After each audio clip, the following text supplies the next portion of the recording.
ang balak laban kay Jesus. Ito na ho, dumarating na ho tayo sa punto na sa mga ginagawa ho ng ating Panginoon nung kanyang kapanahunan ay dumarating na ho yung mga bagay na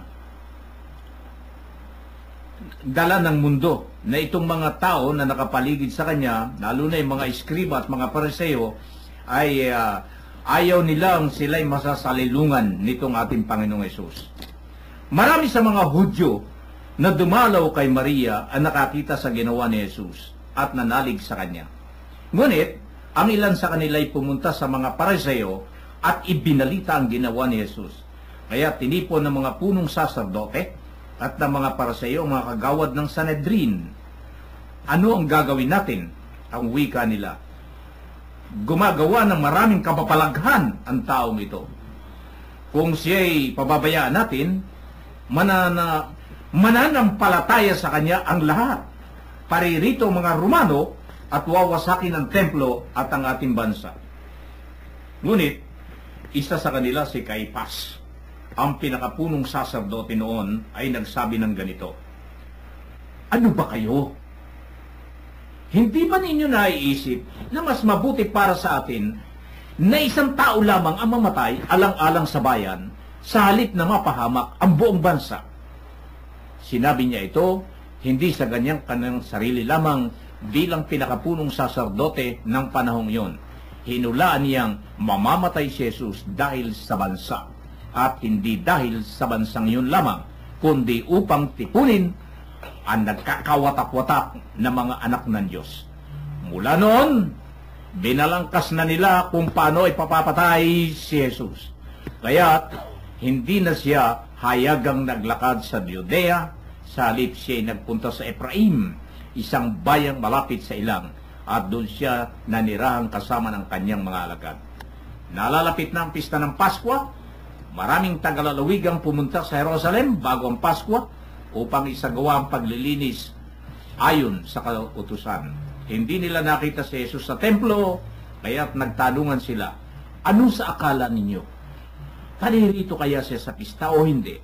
Ipinagutos ng mga punong saserdote at ng mga pariseo na ituro ng sino nga nakakaalam kung nasaan si Jesus upang siya ay maipadakip nila. Yan o, kabuuan ho ito, tinapos ko na ho ng chapter 11 ho ng ating Juan sa ating ho banal na aklat. Ang balak laban ho kay Jesus. Kuya Joe. Mga kapatnubay, ang balak laban kay Jesus. Nang malaman po ng mga saserdote at pariseo na binuhay ng Panginoon ang patay ng si Lazaro, binalak na siyang ipapatay. Ayon po kay Caiphas, pinakapunong saserdote, hinulaan niyang mamamatay si Jesus hindi lamang sa kanilang bansa, kundi sa lahat ng mga anak ng Diyos sa buong daigdig, upang matubos sa mga nagawa nilang kasalanan. Yun ang pinangangambahan ngayon itong mga pariseyong ito, ng mga saserdote na ito. Binibiro mo, Kuya Joe, ipinatawag pa at tinipon yung mga Sanhedrin. Ang Sanhedrin, binubuo ito ng 70 katao. Ito yung humuhusga, ito yung mga na lumilitis. Mga Sanhedrin na ito, binubuo ng mga pariseo at mga eskriba ito. Yung Sanhedrin kasi, yun yung pinakapapulungan nila yung Sanhedrin na yan. Ngayon, masyado nagugulo na sila ng mga panahon yun dahil sa ginagawa ng ating Panginoong Hesus. Kuya Ben, ano nakikita nyo? Sanhedrin, yun yung parang administrasyon ng araw Sila yung mga nasa Kongreso, Senado, kaya napakaganda po. No?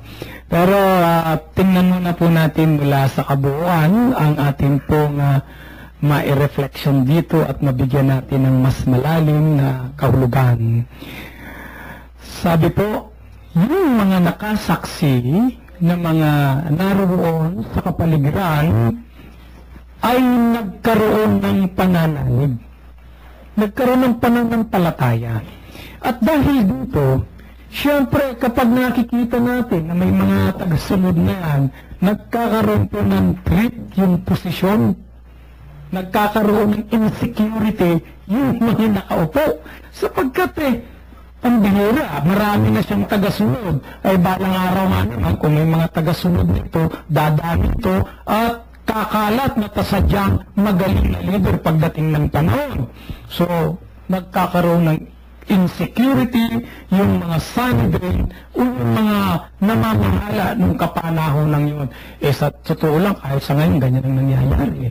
Hindi po ba, mayroong ng threat may insecurity na tao. Yun ang nagbibigay sa kanila ng gabay at giya.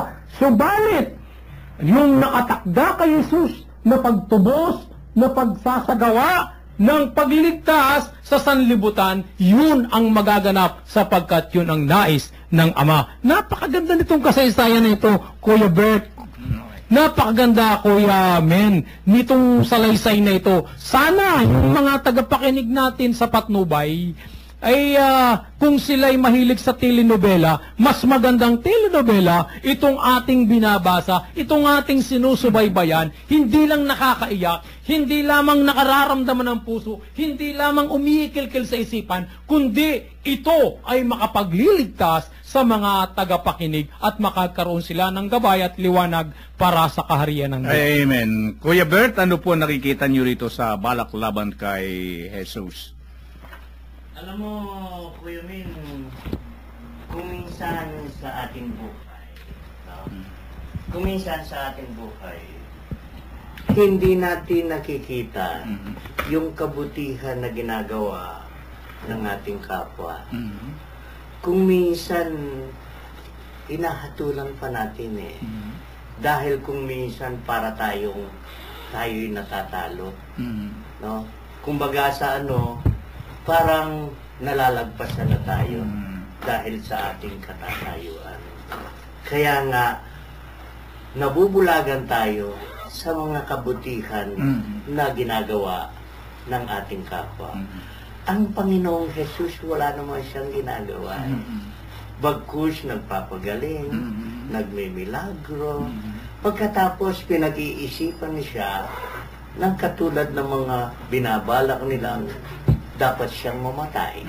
Hindi dapat maraming tao ang mamatay, no? Kundi dapat isang tao na lamang ang mamatay, alang-alang sa katahimikan ng kanilang bayan, o baka magalit yung mga Romano sa kanila.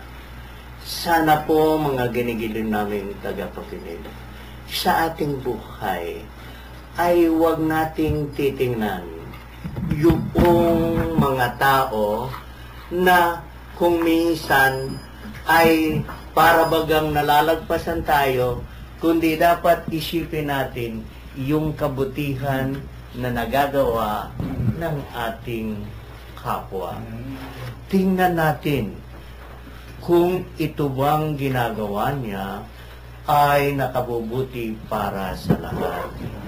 Pero kung gumagawa siya ng mabuti, pagkatapos dahil masasagasaan ka, katulad nitong iniisip nitong mga iskribat pariseyong ito, ay mawawala na tayo, no? Nang mananampalataya sa atin, magagalit na sa atin ng Romano, baka wasakin nilang ating templo. Siyempre, wala na silang kikitain hindi na sila kikita ron di ba? So, ano mangyayari? Inaalala nila, sila'y makasarili. Kaya kung minsan sa ating buhay din, kung minsan sa ating pagkamasarili, hindi natin nakikita ang kabutihan ng mga nakapaligid, nakasama natin mismo sa ating pinaglilingkuran simbahan. Marami sa mga naglilingkod sa simbahan, lalo na kung ito'y nalalagpasan na, nako po, maririnig ka na at makakarinig ka na ng iba't ibang mga komento tungkol sa taong gumagawa ng mabuti at naglilingkod ng husto sa simbahan. Tulad ng Panginoon, siya'y naglilingkod, tumutupad sa tungkuling iniatas sa kanya ng Diyos Ama. Pero dahil sa kabutihang nakikita ng mga naglilingkod din ito sa Ama, nalalagpasan sila So, gumagawa sila ng paraan ngayon upang maalis ang taong ito. Sana sa ating buhay, kung tayo naglilingkod, maging lingkod tayo ng tapat ng Diyos at ikatuwa natin kung marami tayong maglilingkod na tapat, hindi upang sirain ang bawat isa sa paglilingkod natin sa Diyos. Ayun. Doon ho yung pinaka-punto ho doon eh.